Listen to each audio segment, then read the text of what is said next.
धन्य है जो दयावंत है, दया करते। दया करो लोगों पर, किसी की मदद करो, ये दया करना है। किसी के पास सच्चा परमेश्वर नहीं है, उसको सच्चे परमेश्वर के पास लेके आना, ये लोगों पर दया करना है। आपके पास नहीं है कुछ देने को, तो जीसस के पास लेकर आओ उन्हें, चर्च के पास लेके आओ, प्रभु की हजूरी में लेके आओ। हालेलुया। लोग बिना वचन के जी रहे, ये वचन उन्हें दो, बाइबल बांटो लोगों को, दया करो लोगों पर। धन्य है जो मेल कराने वाले, मेल कराओ लोगों का। लोग परमेश्वर से दूर हैं, मेल कराओ लोगों का आपस में, जो एक भाई इधर दूसरा भाई उधर। मेल कराओ उन सास बहू का, मेल कराओ उन हस्बैंड वाइफ का, मेल कराओ उन ब्रदर का, मेल कराओ उन लोगों का जो चर्च से बैकस्लाइड हो चुके हैं, विश्वास में बढ़ चुके हैं, उनका फिर से परमेश्वर से मेल कराओ। धन्य है जो मेल कराने वाले। ये दो धन्य वचन लोगों के साथ जुड़े। क्या आप पर्सनल लाइफ में रहते जब लोगों के साथ जुड़ते हैं, कांटेक्ट रखो लोगों से, दया दिखाओ लोगों पर। हालेलुया। आपको ऊंचे उठना है, आपको नम्रता में जाना होगा। नम्रता में जाने के लिए इसका 38 और से लेकर 48 वचन भी पढ़े तो यहां पर नम्रता आपको पता चलेगी। कहते 38 से लेकर, तुम सुन चुके हो, कहा गया था आंख के बदले आंख, दांत के बदले दांत, परंतु मैं तुमसे कहता हूं बुरे का सामना ना करना, परंतु जो तेरी दाहिनी गाल पर थप्पड़ मारे दूसरा भी उसकी ओर फेर दे। जो तेरी दाहिनी गाल पर थप्पड़ मारे दूसरा भी कर देना, बुरे का सामना ना करना। ये किस धन्य वचन से जुड़ा हुआ है? धन्य, धन्य वह जो नम्र है, जो किसी को एक कोई गाली बोले, गाली निकाले। जीसस गाली बदले गाली नहीं देते थे। उसको सताया गया, उसने आशीष दी। लेकिन जो तुम्हें सताएं उनको आशीष दो, उनके लिए प्रार्थना करो। हालेलुया। और यहां पर यदि कोई तुझे 42 मिले, जो कोई तुझसे मांगे उसे दे, जो तुझसे उधार लेना चाहे उससे मुंह ना मोड़। यह नम्रता की पहचान है, जो तुझसे मांगे उसे दे। इसका मतलब यह नहीं कि आंखें बंद करके किसी भी मांगने वाले को दे दे। कल तुम्हें लगे, बहुत से लोग अपने इमोशनल, जब आप प्रेयरफुल नहीं होते, आप हमेशा पैसे किसी को देकर फंसाओगे अपने पैसे। याद रखना, जब तुम होलीनेस में नहीं हो, प्रेयरफुल नहीं हो, पैसा दबा के रखो। मत निकालो से जेब से, मत निकालो से बैंक से, मत किसी को दो जब तुम प्रार्थना में और पवित्रता में नहीं हो। क्योंकि हो सकता है प्रार्थना ना और पवित्रता ना होने के कारण शैतान ने, शरीर ने तेरी बुद्धि पर कब्जा किया है। और फिर तुम दोगे, ओ मैंने किसी को पैसे दिए थे अब वो वापस नहीं दे रहा है, मैंने उसको इकट्ठे दिए थे अब वो किस्तों में दे रहा है, मैंने उसको पैसे दिए थे मेरे पैसे दबा लिए, ओ मेरा पैसा खराब हो गया अब वो वापस नहीं दे रहा है। बहुत लोग प्रेयर लाइन में लगे होते, ओ मेरे पैसे फंस गए, ओ मेरे पैसे फंस गए। क्यों? कारण कौन होते? वो खुद होते। वो आंखें बंद करके एजेंट पर बिलीव कर लेते, प्रेयर में नहीं होते, वचन में नहीं होते, पवित्रता में नहीं होते।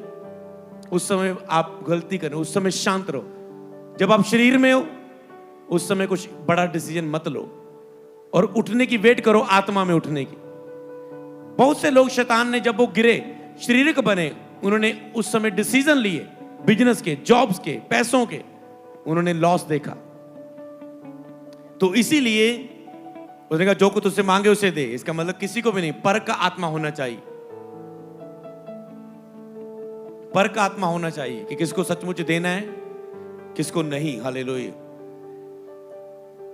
शत्रुओं से प्रेम, तुम सुन चुके हो कि अपने पड़ोसी से प्रेम करना, अपने बैरी से बैर, परंतु मैं तुमसे कहता हूं अपने बैरियों से प्रेम रखो, अपने सताने वालों के लिए प्रार्थना करो, जिससे तुम अपने स्वर्गीय पिता की संतान ठहरो, क्योंकि वह भले बुरे दोनों पर सूर्य उदय करता है, धर्मी और अधर्मी दोनों पर मींह बरसाता है।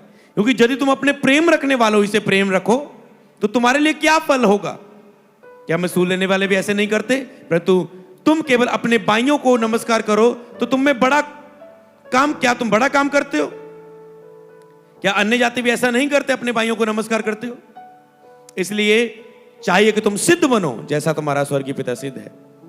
यहां पर प्रतिशोध के बारे में वो कहता है, शत्रुओं से प्रेम के बारे में कहता है, उसके बाद वो दान के बारे में कहता है, फिर वो प्रार्थना के बारे में, फिर वो फास्टिंग के बारे में 9 पेज पे कहता है। ये सारी चीजें नम्र करती है। उपवास में आप अपने आप को नम्र करते हैं, इनकार करते हैं अपने आप को। प्रार्थना में सबसे ज्यादा आप नम्र करते हैं, क्योंकि फास्टिंग में अगर आपने प्रेयर नहीं की, आप नम्रता में बहुत कम आएंगे, क्योंकि प्रेयर आपको तोड़ती है, नम्र बनाती है। फास्टिंग, प्रेयर, बीज बोना आपकी नम्रता की निशानी है। क्रोध ना करना, शत्रुओं से भी प्रेम करना। अगर तुम प्रेम करने वालों से प्रेम करो तो फिर कौन सी आशीष तुझ पे आएगी? धन्य है जो नम्र है, पृथ्वी के अधिकारी होंगे। नम्र वो है जो सताने वालों से भी प्रेम पैदा करे उनके लिए। दुश्मनों से भी प्रेम करो। तुमसे तो अपनी बेस्ट वाइफ से भी प्रेम नहीं होता, तो तुम दुश्मनों से क्या करोगे? तुम तो अपने खास लोगों से भी, पड़ोसियों से, पास लोगों से भी प्रेम नहीं, मसीह वॉलंटियर सेवादार आपस में नहीं प्रेम कर पाते, तुम दुश्मनों को कैसे माफ कर पाओगे? जो मसीह के नाम की निंदा करेंगे, तेरा विरोध करें, तुम तो यही जीत नहीं पा रहे हो। इसलिए यह है नम्रता की निशानी। अगर आप इन्हें अपनाएंगे, ये धन्य वचन को, सचमुच आप ऊंचे स्थानों में खड़े किए जाएंगे। हालेलुया। धन्य जो मन के दीन है, धन्य है जो नम्र है, धन्य है जो दयावंत है, मेल कराने वाले। धन्य जिनके मन शुद्ध है, जिनके मन में व्यभिचार नहीं, जिनके मन शुद्ध है। अगर यहां पर हम शुद्ध मन पढ़े तो अगले पेज पर हम यहां पर व्यभिचार को पढ़ते हैं, तो वहां सिखाता है शुद्ध मन क्या है। कहता है अगर तुम किसी स्त्री पर गलत निगाह डालो तो तुम उसके साथ व्यभिचार कर चुके हो। कहता है निकाल के फेंक दे आंख तेरी, अगर वो तुझे पाप करा रही, तेरी एक आंख के कारण तेरा सारा शरीर नरक में जाएगा। मतलब जल्दी मन फिरा ले, छोड़ दे उस गलती को। ऐसा ना तेरी एक आंख के कारण तू बहुत सी आशीषों को खो दे, ऊंचे स्थानों में प्रवेश ना कर पाए। तो उनमें बहुत से अच्छे गुण है, तुम बुरा नहीं करते, दया करते हो, सुसमाचार प्रचार करते हो, बीज बोते हो, प्रार्थना करते हो, पर तेरी आंख के कारण तुम बहुत कुछ खोते हो। आगे लिखा तलाक, जो पत्नी को व्यभिचार के सिवा किसी और कारण के कहता है वो तलाक दे, वो नम्र नहीं। अपनी पत्नियों को मत छोड़ो, पत्नियां पति को मत छोड़ें। व्यभिचार कहता है अगर वो व्यभिचार में, बुराई में, उस समय के मतलब बहुत से हिस्सों में आप नहीं छोड़ सकते, आपको नहीं छोड़ना है, उसे बचाना है। मत कहता तलाक मत लो, तलाक मत दो। उसके बाद कहता झूठी शपथ मत खाओ, तेरी बात हां की हां, ना की ना हो। झूठी शपथ मत खाओ, झूठ मत बोलो, हां की हां, ना की ना। तुझे सारी बातें किसकी निशानी है? नम्रता की। हालेलुया, नम्रता की।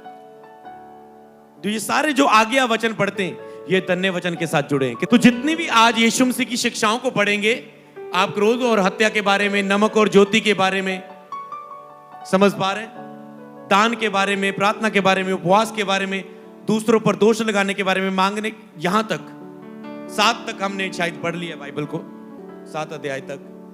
तो आप देखेंगे धन्य वचन के साथ जो जुड़े हुए शुरुआती बातों को जीसस की पूरी तरह से अपनाएं तो आप पर ये धन्य वचन पूरे होंगे। और जब खुद जीसस ने वचन में से आपसे कुछ कहने को कहा, आप दया करेंगे, आप दयावंत बनेंगे। तुम जगत की ज्योति हो, तुम नमक हो। नमक जब तक घुलेगा नहीं तो वो किसी काम का नहीं। कहता है अगर वो विश्वासी किसी काम का नहीं जो नमक और ज्योति नहीं है।